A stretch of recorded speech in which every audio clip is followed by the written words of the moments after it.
Halo guys, selamat datang di YouTube channel Spesial Tengkleng.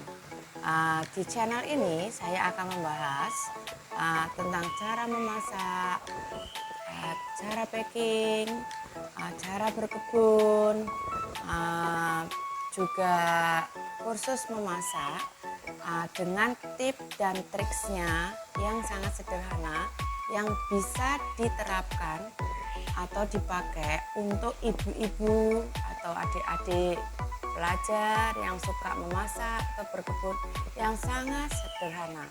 Nah, kali ini saya akan membahas tentang cara berkebun. Nah, di rumah saya ada halaman rumah yang kecil dan berbatu. Nah, tapi bisa menghasilkan buah. Nah, untuk kali ini saya membahas tentang tumbuhan yang bisa berbuah, bukan tumbuhan hias.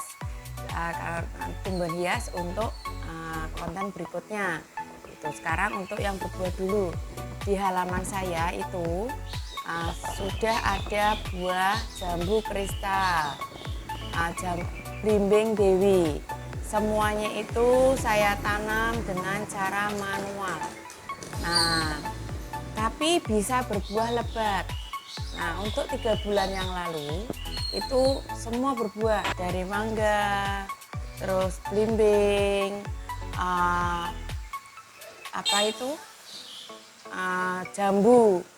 jambu apukat. Nah, jambunya itu bentuknya seperti apukat. Nah, nanti kita bahas satu-satu. Kenapa pohon saya banyak yang nanya, kenapa pohon saya itu pendek dan berbuah gitu.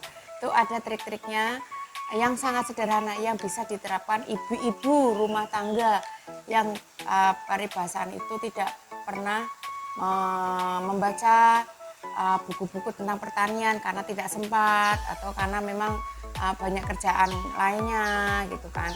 Saya juga tidak pernah baca buku. Saya hanya diajarin dari orang tua saya. Nek mau berbuah lebat dan pendek, atas pohonnya itu dipangkas. Nanti setelah itu kita pangkas untuk yang kanan kiri depannya. Yang dipangkas apanya? Yang dipangkas itu pucuk-pucuk yang baru keluar. Nah, kenapa pucuk-pucuk yang baru keluar? Karena untuk mengedrop hasil fotosintesis agar maksimum membuat makanannya, hijau daunnya ke hijau daun yang sudah ada. Jadi tidak terfokus pada yang pucuk-pucuk yang baru itu. Jadi ini tuh nanti di situ ada terjadi penumpukan nutrisi yang akhirnya dia akan keluar muncul bunganya. Setelah bunga dia akan keluar buahnya. Nah, sekarang kita bahas satu-satu. Saya tunjukin buah apa saja sih yang ada di halaman saya. Buah di halaman saya itu tidak ada yang harganya mahal, semuanya murah dan belinya itu di pinggir jalan, tapi bisa menghasilkan buah yang seperti kita inginkan.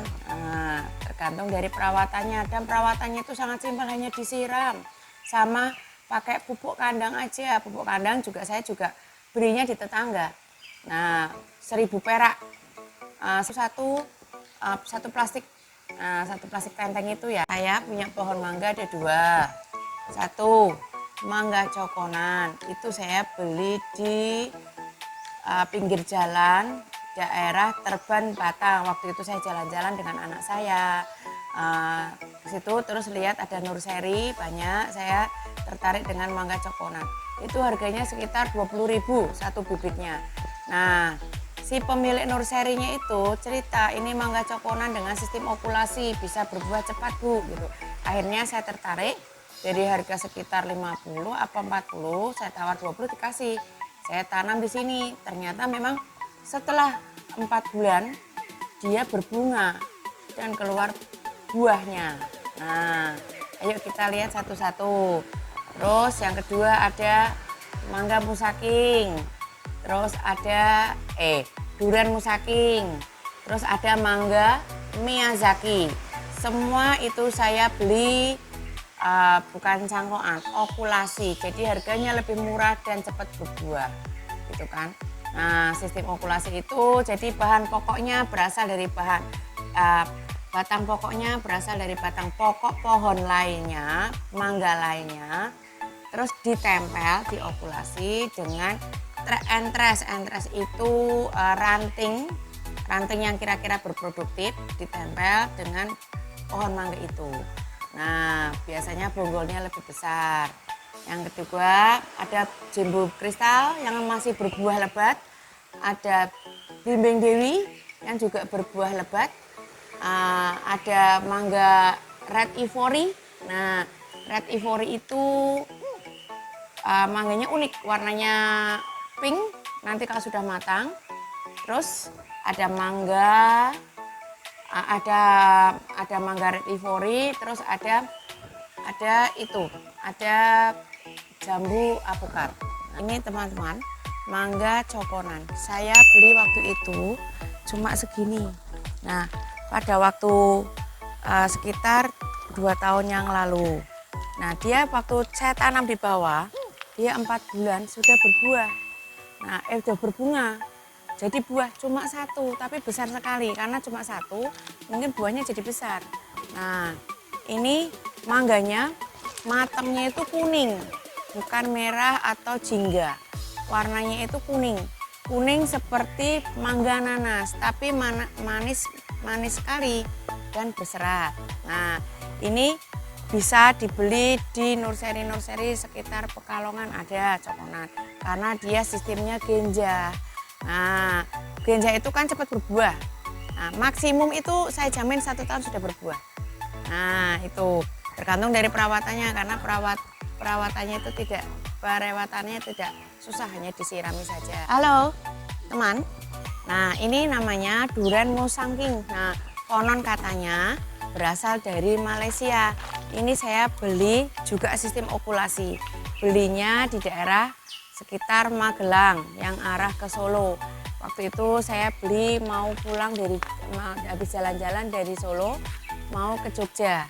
Nah, harganya memang cukup mahal waktu itu. Karena saya tertarik, karena saya juga pecinta durian, saya coba-coba mungkin bisa nggak ditanam di Pekajangan. Nah, waktu saya beli itu kondisinya kering parah. Tidak ada daunnya, hanya batang-batangnya, ranting-rantingnya toh sudah mau mati. Karena apa? Waktu di perjalanan 2 hari saya nggak sirami dan saya nggak turunkan ke mobil, dari mobil. Setelah pulang juga saya lupa, selama seminggu nggak saya siram. Akhirnya seperti mati, tapi saya lihat batang pokoknya itu masih basah. Akhirnya saya tanam di sini dengan saya kerodongi pakai karung. Nah, saya sirami. Ternyata penyiraman durian itu harus berlebihan. Tidak sekedar asal disiram, harus berlebihan sampai airnya itu sampai meluap-luap, sampai banyak gitu kan, baru meresap. Nah, ini alhamdulillah sudah rimbun. Nah, sudah rimbun itu belum saya rawat, belum saya pruning. Nah, karena apa? Saya ingin lihat rimbunnya dulu, baru kira-kira mana yang mau saya pruning atau saya pangkas biar bisa berbuah. Nah, untuk pemupukan tetap saya pakai pupuk kandang.